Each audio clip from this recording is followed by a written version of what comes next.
வணக்கம். வாசுதேவன், சேர்மன், ஆத்மா social welfare trust மற்றும் ஃபிஜிபிஓ குரூப் ஆஃப் கம்பெனிஸ், திருப்பூர். பழைய வாடிக்கையாளர்களுக்கெல்லாம் பேமெண்ட் கொடுக்க வேண்டியவங்க அந்த லிஸ்டெல்லாம் இன்னும் நிறைய பேர் அனுப்ப வேண்டியது இருக்குது. அதெல்லாம் அனுப்பிச்சிட்டுருங்க. நம்ம தொடர்ந்து இந்த இயந்திரம் வச்சுட்டுருக்கிறவங்களுக்கு துணி அனுப்பிச்சிட்ருக்கிறோம். அவரிடமிருந்து பைபேக் நூல் எடுத்துட்டுருக்குறோம். இப்போ இது எல்லாமே நம்ம சரி பண்ணணும். அப்படிங்கிறப்ப சில விஷயங்களை மாற்றி அமைக்க வேண்டிய சூழ்நிலை இருக்கு. ஏன்னா எப்படியாவது இந்த நிறுவனத்தை முடக்கணும், நம்ம வீடியோ போடக்கூடாது, இந்த இயந்திரம் நம்ம விற்கக்கூடாது, நமது வாடிக்கையாளர்கள் பாதிக்கப்பட்டு அதன் மூலம் என் பேரை கெடுக்கணும், இதெல்லாம் நடந்தது அப்படின்னு சொன்னால் தான் ஈஸியாக தப்பிச்சுக்கலாம் அப்படின்னு சொல்லிட்டு நமது கோதை நாச்சியார் தொடர்ந்து இன்னும் வாடிக்கையாளர்கிட்ட ட்ரிகர் பண்ணிகிட்டே இருக்காங்க. அப்படியே வந்து இப்போ 2 நாளைக்கு முன்னாடி போலீஸ் என்கொயரிக்கு வந்திருந்தாங்க. 4 வக்கீல் புடைசூழ வந்துட்டு போனாங்க. இந்த என்கொயரி போயிட்டு இருக்குது. பட் அவங்களுடைய நோக்கம் அப்படிங்கிறது வந்து நம்மளை காலி பண்ணணும், நம்ம நிறுவனத்தை இழுத்து சாத்தணும், நம்ம நிறுவனத்தால் எல்லாரும் பாதிச்சு அதனால கெட்ட பேர் உருவாக்கணும். இது மட்டும்தான் அவங்களுடைய டார்கெட். அவங்களுடைய கேரக்டர் அப்படிங்கிறது வந்து தனக்கு இல்லாத கிடைக்காத ஒரு விஷயம் மற்றவங்க யாரும் கிடைச்சிடக்கூடாது, உடனே அழிச்சிடணும் அப்படின்னு நினைக்கக்கூடிய ஒரு கேரக்டர். அப்போ அவர்கள் அந்த நடத்திட்டு இருந்தாங்க. அவங்க தான் அப்போ உங்களையெல்லாம் ஹேண்டில் பண்ணியிருப்பாங்க. நிறைய பேருக்கு தெரியும், என்னை சந்திக்க கூட அனுமதிக்க மாட்டாங்க. அப்போ முழு நிறுவனத்தினுடைய செயல்பாட்டையும் பார்த்துட்டு இன்னைக்கு கணக்கு வழக்குகள் எதையும் கொடுக்காம வெளியே போயிட்டு எப்படியாவது அப்படிங்கிறது வந்து பார்த்தீங்கன்னா இந்த நிறுவனத்தை முடக்கிடணும், இந்த நிறுவனம் வந்து பொதுவரைக்கும் செயல்படவே கூடாது அப்படிங்கிறதுக்காக இன்னமும் இருக்கிற வாடிக்கையாளர்கள் ட்ரிக்கர் பண்ணிகிட்டே இருக்காங்க. இந்த சூழ்ச்சியும் சதியும் அவங்களுக்கு எதிராக எப்படி திரும்ப போகுது அப்படிங்கிற விஷயத்த நம்ம கடவுள்கிட்ட கொடுத்துருவோம். என்ன காரணம்னா, இந்த ஃபிஜிபிஓ டெக்ஸ்டைல் ஹவுஸ் பிரைவேட் லிமிடெட் நிறுவனத்தை முழுசா நிர்வாகம் பார்த்து அதில் வந்த வரவு செலவு கணக்கு வழக்குகளை எல்லாமே பார்த்தது அவங்க தான். அது போலவே வந்து பார்த்தீங்கன்னா அவங்க ஏதோ அந்த வேலை பார்த்தா நான் அதனால் அவருக்கு தான் தெரியும் அப்படின்னு விட்டுட்டு ஓடலாம் முடியாது. காரணம் என்ன அப்படின்னு கேட்டால், cool king swing threads and yarns கம்பெனியில் அவங்க வந்து பொறுத்த வரைக்கும் 50% பார்ட்னர். அப்போ இந்த நிறுவனத்தில் அவங்க நிர்வாகியாக இருந்திருக்கிறாங்க. ஆனால் இன்னொரு நிறுவனத்தில் அவங்க வந்து பொறுத்த வரைக்கும் பார்ட்னராக இருந்திருக்காங்க. அப்போ அந்த பார்ட்னர்ஷிப் அப்படிங்கிறது வந்து லாபம் வந்தாலும் நஷ்டம் வந்தாலும் அந்த 50% ஷேர் அப்படிங்கிற அடிப்படையில் உரிய ஆவணங்களோட ஜிஎஸ்டி எடுத்து நடந்துட்டு இருக்கிற தொழில். இதெல்லாம் தெரியாமல் அவங்க என்ன பண்ணுறாங்கன்னு கேட்டால், இந்த கோன் வைண்டிங், டியூப் வைண்டிங், இதுக்கெல்லாம் வந்து புதுருக்கு கஸ்டமருக்கு பணம் வாங்கினது, மிஷின் விற்றது, இதெல்லாம் வந்து அந்த பணத்தெல்லாம் என்ன பண்ணாங்கன்ற கணக்கு வழக்குகளை கேட்டால் அதுக்கெல்லாம் முறையாக சொல்லாமல் அப்படிங்கிறது நான் எதுக்கு கொடுக்கணும், நான் எதுக்கு பண்ணணும், அவருக்கு தெரியுமில்ல, அவர் பார்த்தாருல்ல அப்படின்னு சொல்லிட்டு அவங்க ஜஸ்ட் லைக் தட்டு சுற்றிட்டு இருக்கிறாங்க. எத்தனை நாளைக்கு அப்படிங்கிறது வந்து பொதுவாக இந்த வேஷம் இருக்குன்னு தெரியல. என்ன காரணம் அப்படின்னு கேட்டால், வாடிக்கையாளர்கள் கொடுத்த பணத்துக்கு அவங்க கையெழுத்து போட்டு ரிசிப்ட் கொடுத்துருக்காங்க. ஒரு நிறுவனத்தில் அவங்க பார்ட்னராக இருக்காங்க. Cool king swing threads and யான்ஸில் வந்து பொறுத்தவரைக்கும் அவங்க பார்ட்னர் 50%. அந்த நிறுவனத்தில் அப்படிங்கிறது கோன் வைண்டிங், டியூப் வைண்டிங்க்கு அப்படிங்கிறது வந்து பொது கையெழுத்து போட்டு பணம் வாங்கியிருக்காங்க, நூலுக்கு பணம் வாங்கியிருக்காங்க. இந்த பணத்தை எல்லாம் எங்கே கொடுத்தீங்க, என்ன பண்ணீங்க, என்ன கொடுக்கணும் அப்படின்னு கணக்கு கேட்டால் அதை வந்து கொடுக்க மாட்டாங்க. அதெல்லாம் நீங்களே பார்த்துக்குங்க. நான் சொல்லக்கூடிய விஷயங்கள் அப்படிங்கிறது என்னென்னா, வாடிக்கையாளர்களுக்கு நம்ம வந்து சேவை தொடரணும், நமது நிறுவனத்தை நாம் தொடர்ந்து நடத்தணும். அதனால் மைக்ரோ மேனேஜ்மெண்ட் சிஸ்டத்தில் நம்மளுடைய ஒர்க் ப்ராக்டிஸ் எல்லாமே நம்ம பிரிச்சிடலாம். தமிழகத்தினுடைய 38 மாவட்டத்திலும் நம்ம வந்து பார்த்தீங்க அப்படின்னு வச்சுக்கோங்க, இந்த விநியோகஸ்தர் நியமனம் செய்து அவர்கள் வாயிலாக இதை ஹேண்டில் பண்ணலாம் அப்படிங்கிறதா இப்போ இருக்கக்கூடிய ஒரு முடிவு. என்னன்னா, ஒரு நல்ல தொழில். அப்போ நம்ம வந்து இந்த தொழில் வாய்ப்பு அப்படிங்கிறது நான் திரும்ப திரும்ப சொல்லக்கூடிய விஷயங்கள் வந்து,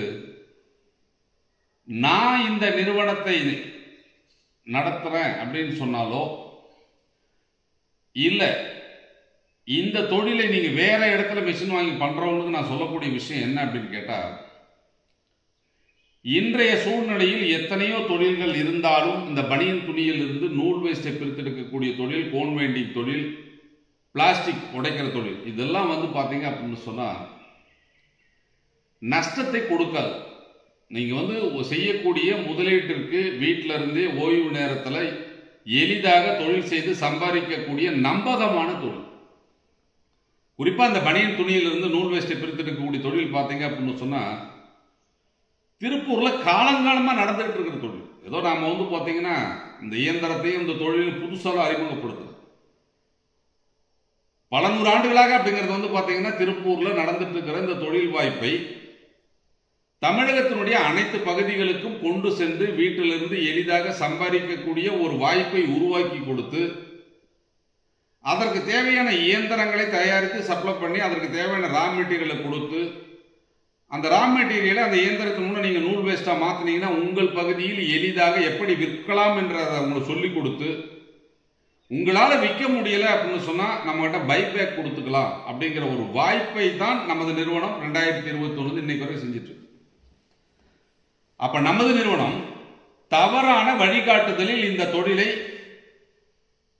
சந்தையில் கொண்டு வரலாம். இதை பார்த்து அப்படிங்கிறது நிறைய பேர் தொழில் பண்ணிட்டு இருக்கிறாங்க, நிறைய சிறப்பாக நடத்திட்டு இருக்காங்க.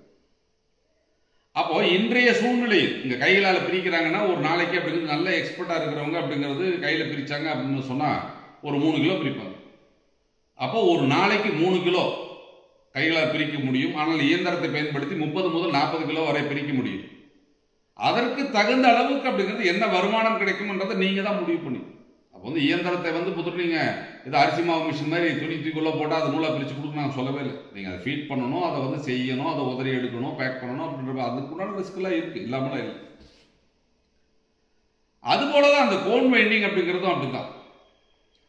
ஆடை தயாரிப்பு நிறுவனங்கள் அதிக அளவில் பயன்படுத்தக்கூடிய அந்த 5000 மீட்டர் கோனை வந்து பார்த்தீங்கன்னா பெரிய நிறுவனங்களான மதுரையில் செயல்பட்டு மதுரா கோட்ஸ் பிளஸ் பாண்டிச்சேரியில் ஆங்கிலோ பிரெஞ்சு டெக்ஸ்டைல்ஸ், இந்த நிறுவனங்கள்லாம் வந்து இப்போ மூடப்பட்டிருக்குது. அந்த தொழில் வாய்ப்பை ஒரு வீட்டில் இயந்திரமாக வச்சு நீங்கள் பண்ணுங்க அப்படின்னு சொல்றப்போ ஒரு நாளைக்கு அப்படிங்கிறது வந்து பொதுவாக ஒரு 300 முதல் 500 ரூபா வரைக்கும் சம்பாதிக்கக்கூடிய வாய்ப்பு இருக்குது அப்படிங்கிற விஷயத்தை தான் நம்ம சொல்றோம். அப்போ கால சூழ்நிலைக்கு ஏற்றவாறு அந்த இயந்திரத்தை நம்ம எப்படி செய்யணும் அப்படிங்கிற விஷயத்த அப்படிங்கிறத நம்ம செஞ்சிருக்கோம். அதே மாதிரி பிளாஸ்டிக் இன்னைக்கு எதுவும் உங்களுக்கு தெரியாத விஷயம் கிடையாது. இன்னைக்கு வீட்டில் நம்ம வாங்கக்கூடிய எல்லா பொருட்களுமே பாலித்தீன் பையில போட்டு தான் வருது. பாலித்தீன் பாட்டிலில் தான் பாட்டிலில் தான் வருது. இதெல்லாம் பயன்படுத்தி அந்த பிளாஸ்டிக் எல்லாம் தூக்கி வீசணும் அப்படின்னு சொன்னா அந்த மண் மாசுபடுது, அந்த பிளாஸ்டிக் மக்காது. அதை ரீசைக்கிளிங் பண்ணி திரும்பவும் அது வந்து பொறுத்திருக்கும் ஒரு மதிப்பு கூட்டப்பட்ட பொருளுக்கு ரா மெட்டீரியலை பயன்படும் வகையில் நிறைய ப்ராசஸ் போயிட்டு இருக்கு. அதில் நம்ம செய்யக்கூடிய விஷயம் என்ன, இருக்கிற பிளாஸ்டிக்கை கலெக்ட் பண்ணி உடைச்சி துகளா கொடுங்க, அவ்வளவுதான். உடைக்கிறதுக்கு ஒரு மிஷின் கொடுக்குறோம். உங்க பகுதியில் இருக்கக்கூடிய பிளாஸ்டிக்கை வாங்கி கலெக்ட் பண்ணி நாங்க சொல்ற மாதிரி உடைச்சு கொடுங்க. உங்களால விற்க முடிஞ்சா வித்துக்குங்க, விற்க முடியலன்னா கவலைப்பட வேணாம், எங்க கிட்ட கொடுத்து நீங்க பணம் பண்ணிக்கங்க. இவ்வளவுதான் நம்ம நிறுவனம் சொல்லக்கூடிய விஷயங்கள். நம்ம கமாண்டும் பண்ணல, டிமாண்டும் பண்ணல. எங்க கிட்ட தான் கொடுக்கணும், எங்க கிட்ட தான் நீங்க செய்யணும், எங்களை தவிர வேற எங்கேயும் விற்க கூடாது அப்படிங்கிற மாதிரி எந்த விதமான கண்டிஷனல் பிசினஸ் நம்ம கொடுக்கல. அப்போ ஆப்பர்ச்சுனிட்டிஸை நம்ம கிரியேட் பண்ணி தரோம். அந்த ஆப்பர்ச்சுனிட்டிஸை பயன்படுத்தி நீங்க எந்த தொழில் செய்யலாம்னு சொல்லி கொடுக்குறோம். அந்த தொழில் மூலம் நீங்கள் என்ன சம்பாதிக்கலாம் அப்படிங்கிறத நம்ம சொல்றோம். இந்த தொழிலை செய்ய முடியல அப்படின்னு சொன்னால் அந்த இயந்திரத்தை திரும்ப கொடுத்தால் நமது நிறுவனம் விற்று கொடுக்குது அப்படிங்கிற விஷயத்தை நம்ம சொல்றோம். அப்போ ஒரு சிலரால அப்படிங்கிறது முழு முதலீடு செய்ய முடியல, அந்த முழு முதலீடு செய்ய முடியல அப்படின்னு சொன்னால் இஎம்ஐ வசதியில் இயந்திரங்களை கொடுக்கலாம் அப்படிங்கிறத நம்ம நிறுவனம் சொல்லுவோம். இப்படி ஒரு தொழில் வாய்ப்பை பற்றியும் அந்த தொழில் செய்வதற்குண்டான சாத்தியக்கூறுகளை பற்றியும் விளக்கமாகவும் விவரமாகவும் நம்ம எடுத்து சொல்லி ஆர்வம் உள்ளவர்கள் நேரில் சந்தித்து இந்த இயந்திரத்தினுடைய செயல்பாடை பார்த்து கம்பெனியின் மீது உங்களுக்கு நம்பகத்தன்மை இருந்தால் மட்டும் இயந்திரத்தை வாங்குங்க அப்படிங்கிற லெவலுக்கு மட்டும்தான் நம்ம சொல்றோமே ஒழிய யாரையும் ஃபோர்ஸ் பண்ணி மார்க்கெட்டிங் பண்ணி நம்ம பண்றது. இன்னைக்கு ஒரு நபர் நம்ம சந்திச்சுட்டு போறாங்க அப்படின்னு சொன்னால் அவங்கள்ட்ட பேரை எழுதி வச்சு அவங்க நம்பரை எழுதி வச்சு திரும்ப அவங்கள ஃபாலோ பண்ணி நீங்க வாங்க எப்போ மிஷின் வாங்க போறீங்க அப்படிங்கிற மார்க்கெட்டிங் நம்ம பண்றதே கிடையாது. காரணம் என்ன அப்படின்னு கேட்டால் வாய்ப்புகளை மட்டும்தான் நம்ம சொல்றோம். அந்த வாய்ப்பை பயன்படுத்தி அவர்களால் வெற்றி பெற முடியுமா அப்படிங்கிற விஷயத்தை அவங்க தான் செய்யும்.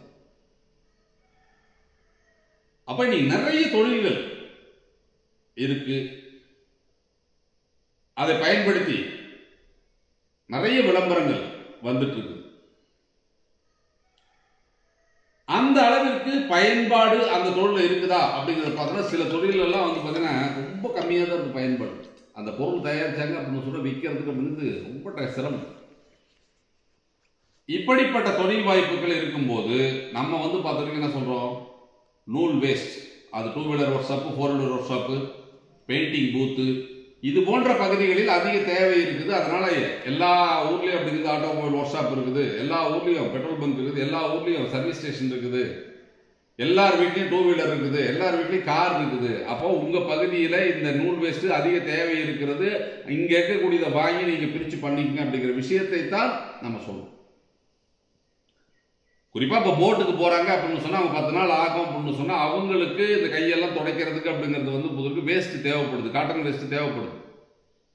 அவர்களுக்கு அப்படிங்கிறது வெளியில அப்படிங்கிறது 135 ரூபா 165 ரூபா கொடுத்து கிலோ வாங்குறாங்க.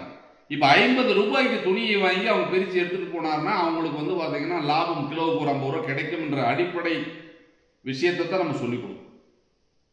அப்போ நமது வீடியோக்கள் எல்லாமே அப்படிங்கிறது தொழிலை பற்றிய வாய்ப்புகளையும் அது எவ்வாறு நடைபெறும், அதை எவ்வாறு விற்பனை செய்ய வேண்டும், அந்த தொழிலை எவ்வாறு செய்ய வேண்டும், உங்களால முடியலைன்னா நம்ம நிறுவனம் என்ன பண்ணும் அப்படிங்கிற விஷயத்தையும் தான் உங்களுக்கு சொல்றமே ஒழிய எந்த ஒரு இடத்துலையும் அப்படிங்கிறது பாத்தீங்க அப்படின்னு சொன்னால் உங்களுக்கு இவ்வளவு பணம் கொடுங்க நாங்க இவ்வளவு கொடுக்குறோம், எங்க கிட்ட மிஷின் வாங்கினா இவ்வளவு மாசம் பொறுத்த வரைக்கும் உங்களுக்கு லாபம் கொடுக்குறோம் அப்படிங்கிற மாதிரி உறுதியிட்ட லாபத்தை நம்ம எந்த இடத்துல சொல்றது கிடையாது. ஏன்னா தொழிலை மட்டும்தான் நம்ம சொல்லித்தோம். இப்ப கூட அப்படிங்கிறது என்ன, எப்படியாவது இந்த சேனலை முடக்கணும் அப்படிங்கிறதுக்கு பாவம் போதை நச்சர் போராடிட்டு இருக்கிறாங்க. ஏன்னா அவர்கள் நடத்திய அந்த சர்வலட்சுமி அப்படிங்கிற சேனல் தான் ஆத்மா சோசியல் வெல்ஃபேர் ட்ரஸ்ட் அப்படிங்கிற ஒரு சேனலை அவங்க மாற்றி வச்சிருந்தாங்க. அந்த சேனல் போயிடுச்சு. 57 சப்ஸ்கிரைபரோடு இருந்ததை அவங்க டெலீட் பண்ணிட்டாங்க. அதனால் நிறைய வாடிக்கையாளர்களுக்கு அப்படிங்கிறது பார்த்தீங்கன்னா இந்த சேனல் ரொம்ப புதுசாக இருக்கு. நம்ம சொல்லக்கூடிய விஷயம் உங்களுக்கான வாய்ப்புகளை மட்டும்தான் நான் உருவாக்கிட்டு இருக்கிறேன். முதல் போல அப்படிங்கிறது பார்த்தீங்கன்னா 30 நாள்ல கிடையாது. இனிமேல் யாராவது மிஷின் வாங்கணும் அப்படின்னு சொன்னால் அன்னன்னைக்கு மிஷினை எடுத்துகிட்டு போகிற அளவுக்கு முடிவு பண்ணியாச்சு. அதுபோல் நூல் winding, tube winding, cone winding அவங்களுக்கு அதே மாதிரி தான் நேரடியாக மில்லை நம்ம கான்டாக்ட் பண்ணி கொடுத்து அங்கேருந்து நூல் வாங்கி அவங்களே ஓட்டி நம்ம கொண்டு கொடுக்குற மாதிரி அப்படிங்கிறது ஒரு நியூ பிளான் ஒர்க் அவுட் பண்ணிட்டு இருக்கோம். ஏன்னா வாடிக்கையாளர்களுக்கு எளிதாக தொழில் செய்யும் வகையில் நம்ம வாய்ப்புகளை உருவாக்கி கொடுத்துட்டா எனக்கு இங்கே மேன் பவர் அதிகம் தேவையில்லை, ஃபோன் எடுக்கல அப்படிங்கிற பஞ்சாயத்து வராது. அவர்கள் போது என்ன கொடுக்குறாங்கன்றது ரெக்கார்டு அவங்ககிட்ட இருக்கும். எல்லாமே ஜிஎஸ்டியில் 100% அப்படிங்கிறது கொண்டு வந்துட்டோம் அப்படின்னு சொன்னால் ப்ராப்பர் பில்லிங்கில் அப்படிங்கிறது போகும். இப்போ ஜாப் ஒர்க் அப்படிங்கிற லெவலுக்கு நிறைய விஷயங்கள் அப்படிங்கிறது முரண்பாடாக இருக்கிறதுனால இன்னைக்கு ஒரு டேட்டாவை எடுக்கணும்னா ரொம்ப சிரமமாக இருக்கு. அது இல்லாமல் இன்னும் 1 வார காலத்தில் நம்ம பொறுத்த வரைக்கும் அந்த தொழிலை மாற்றி அமைத்து வாடிக்கையாளர்கள் அவர்களாக தொழில் செய்யும் வகையில் சுய சிந்தனையோடு செயல்படும் வகையில் நம்ம எளிதாக செய்யக்கூடிய வகையில் நம்ம திட்டத்தை மாற்றப்போம். அதனால மக்கள் நிறுவனம் ஒரு மகத்தான நிறுவனமாக மாற்றப்படும். மாவட்டம் முழுவதும் விநியோகத்தினை நியமனம் பண்ண முடிவு பண்ணியிருக்கேன். யாருன்னு சொல்ல விஷயம் என்னன்னு கேட்டு வச்சுக்கோங்க. சில கசப்பான நிகழ்வுகள் ஒரு 10 நாளைக்கு முன்னாடி நடந்திருக்கு அப்படின்னு சொன்னா அது வந்து மாற்றம் ஒன்றே மாறாதது. அது வந்து கோதை நாச்சியாரால் உருவாக்கப்பட்ட ஒரு சூழ்நிலை, அவ்வளவுதான். அந்த சூழ்நிலையை நம்ம கடந்துருவோம். அந்த சூழ்நிலை கடக்க முடியாத சூழ்நிலையா அல்ல, அதை நம்ம கடந்துருவோம். ஆனால் ஒரு நல்ல தொழில் வாய்ப்பை எதிர்காலத்துக்கு நம்ம உருவாக்கி கொடுத்துக்கிறோம் அப்படிங்கிறப்போ தைரியமாக முன் வந்து உங்கள் பகுதியில் இந்த தொழிலை எடுத்து செய்யுங்க. உங்க காசு எதையுமே அப்படிங்கிறது வந்து ஒரு நிறுவனத்துக்கு கொடுக்க வேண்டிய அவசியம் இல்லை. நீங்கள் செலுத்தும் பணத்திற்குரிய இயந்திரங்களையும் பொருட்களையும் உங்கள் இடத்துக்கு கொண்டு போய் வச்சுக்குங்க. அந்த இயந்திரத்தை விற்பனை செய்வதன் மூலம் கிடைக்கக்கூடிய லாபத்தை நீங்க வச்சுக்குங்க. அதற்கு தேவையான ரா மெட்டீரியல்ல கிடைக்கக்கூடிய லாபத்தை நீங்க வச்சுக்குங்க. உங்கள் பகுதியில் இருக்கக்கூடியவர்களை சுயதொழில் செய்ய ஊக்குவித்து அவர்களுக்கு உண்டான வாய்ப்பை உருவாக்கி கொடுத்து வீட்டிலிருந்து எளிதாக தொழில் செய்யும் வாய்ப்பை நீங்க நடத்துங்க. அந்த இதுக்கு மேல அப்படிங்கிறது வந்து பாத்தீங்க அப்படின்னு சொன்னா அந்த இருக்கிற பிரச்சனைகள்லாம் சால்வ் பண்ற வரைக்கும் ஒரு மைக்ரோ மேனேஜ்மெண்ட் சிஸ்டத்துல அந்தந்த பகுதியில் எங்களையும் எங்கள் நிறுவனத்தையும் நம்பி வந்து எங்களோட தோள் கொடுத்து உதவ விரும்புபவர்கள் நேரில் வாங்க. எங்க நிறுவனத்துக்கு எந்த காசும் தேவை கிடையாது. உங்களுக்குரிய நீங்க என்ன பணம் கொடுக்குறீங்களோ அன்னைக்கே மிஷின் எடுத்துட்டு போய்க்குங்க. தேவையான துணி அன்னைக்கே எடுத்துட்டு போங்க. ஒரு நல்ல லாபத்தை நீங்கள் பெறக்கூடிய வகையில் அந்த திட்டங்கள் இருக்கும், அந்த இயந்திரத்துடைய செயல்பாடு இருக்கும். உங்கள் பகுதியில் நீங்கள் எளிதாக நமது நிறுவனத்தின் இயந்திரங்களை விற்று லாபம் சம்பாதிக்கலாம். அதனால ஒரு மோசமான சூழ்நிலையை உருவாக்கிவிட்டு வெளியில் நின்று கைகொட்டி சிரிக்கும் கோதை நாச்சியார் வந்து கணக்கு கொடுப்பாங்க. என்ன, அவர்கள் வேலையால் மட்டும் கிடையாது, இந்த குடும்பத்தில் ஒரு நிறுவனத்தின் பங்குதாரர் என்பதை மறந்து அவங்க இன்னும் வெளியில வந்து பார்த்தீங்க அப்படின்னு வச்சுக்க, எனக்கு என்ன தெரியும், அந்த ஆள் பார்த்துக்கிட்டோம், அவனுக்கு தெரியாதுதான் அப்படின்னு எல்லாம் தரக்குறவா பேசிட்டு அப்படிங்கிறது அவங்க லெவலுக்கு ஏதோ உருட்டிட்டு இருக்கிறாங்க. எத்தனை நாளைக்கு இந்த உருட்டு இருக்குதுன்னு பார்ப்போம். ஏன்னா சட்ட ரீதியாக சில விஷயங்களை நம்ம கையாளும் போது எனக்கு தெரியாதுன்னு அவங்க சொல்லவும் முடியாது. எனக்கு தெரியாம எல்லாம் நடந்துருச்சு அப்படிங்கிற லெவல்ல நானும் தப்பிக்கவும் முடியாது. அப்ப பதில் சொல்லித்தான் ஆகணும். வாடிக்கையாளர்களுக்கு கொடுக்க வேண்டிய பணத்தை முறையாக கொடுத்து தான் ஆகணும். அதற்குண்டான வாய்ப்புகளை நான் சரி பண்ணிட்டு இருக்கிறேன். எல்லாமே பாசிட்டிவா போயிட்டு இருக்குது. இந்த கோதை நாச்சியாருடைய செயல்பாடு இந்த நிறுவனத்தை முடக்கும் வகையில் இருக்குது. அதனால பழைய வாடிக்கையாளர்கள் இயந்திரம் வச்சிட்டு இருக்கிறவங்கலாம் அவங்களுடைய பேச்சை கேட்டு நீங்க எமோஷனல் ஆகாதீங்க. அவங்கள பொறுத்தவரை இதுக்கு மேல அவங்க எங்கேயும் போய் பிழைக்க முடியாது, எங்கேயும் வந்து புது தொழில் செய்ய முடியாது அப்படிங்கிற ஒரு நிலையில இருக்கிறதுனால இந்த நிறுவனத்தை வீழ்த்தி ஏதோ அவங்க ஜெயிச்சுட்டுதா கொக்கரிச்சிட்டு இருக்கிறாங்க. கிடையவே கிடையாது. இன்றைய நிகழ்வுகளால் நம்ம வந்து ஒரு தெளிவான பாதையில வந்திருக்கும். என்ன கேட்டா இவங்க எவ்வளவு பணம் வாங்கினாங்க, எவ்வளவு பேர் ஏமாத்தி இருக்காங்க, எவ்வளவு பேர்கிட்ட பணம் வாங்கிட்டு கம்பெனி கணக்குல வர வைக்காம இருக்காங்க, எவ்வளவு பேருக்கு செக்குக்கு அப்படிங்கிறது இவங்க பணம் கொடுக்கல, எவ்வளவு செக்குக்கு இவங்க பணம் கொடுத்துதான் கணக்கு எழுதிட்டு இவங்க ஆட்டையை போட்டிருக்கிறாங்க. இது எல்லா விஷயங்களையும் கடவுள் எனக்கு தெரியப்படுத்துவதற்கு ஒரு வாய்ப்பாகத்தான் இதை நான் எடுத்துக்கிறேன். இது ஒரு பெரிய அவமானமாக இருந்தாலும் இது போன்ற ஒரு புல்லுருவிகளை தொடர்ந்து நமது நிறுவனத்தில் வைத்திருந்தால் எதிர்காலத்தில் யாருக்குமே அப்படிங்கிறது வந்து உதவாத ஒரு நபராக என்னை அவன் மாற்றி இருப்பான். நமது திறமைகள் முடக்கப்பட்டு வாடிக்கையாளர்களை சந்திக்காம தடுத்து சுத்தமா அப்படிங்கிறது வந்து பொறுத்திருக்கும் 100% அவங்க டாமினேஷன்ல அந்த நிறுவனத்தை நடத்தியதால் மட்டும்தான் இந்த சூழ்நிலை. நிறைய பேர் என்ன கேள்வி கேட்கிறப்போ ஒரு பொம்பளை நம்பி எப்படியா நீ இவ்வளவு விட்ட, இத்தனை வருஷம் அப்படிங்கிறது வந்து பொண்ணு பிசினஸ் பண்ணிட்டு இருக்கிற, அவளே ஒரு மோசடி, முதல்ல வந்து பொறுத்தவரைக்கும் ஸ்கேம்ல இருந்திருக்கிறா, எல்லாமே உனக்கு தெரிஞ்சிருக்குது, அது தெரிஞ்சு அப்படிங்கிறது நீ வந்து அவளை நம்பி முழுசா எப்படி கொடுத்த? நான் சொன்ன ஒரே ஒரு விஷயம், திருந்தி இருப்பாங்கன்னு நினைச்சேன். ஆனால் சில ஜென்மங்கள் திருந்தாது என்பது இப்பதான் தெரியுது. அதனால உங்களுக்காக எந்த ஒரு செயலையும் 24/7 செய்ய தயாராக இருக்கிறேன். உங்களுக்கு உண்டான பிரச்சனைகள் தீர்க்கப்படும். எதிர்காலத்தில் நீங்க எளிதாக தொழில் செய்யும் வகையில் வாய்ப்புகள் உருவாக்கப்படும். நமது வீடியோ பார்த்துட்டுங்க, இது வழியா நிறைய அப்டேட்ஸ் வந்துட்டே இருக்கும். நேரில் சந்திக்கிறவங்க நேரில் வாங்க, பார்த்து நம்ம என்ன பண்றது முடிவு பண்ணலாம். நன்றி, வணக்கம்.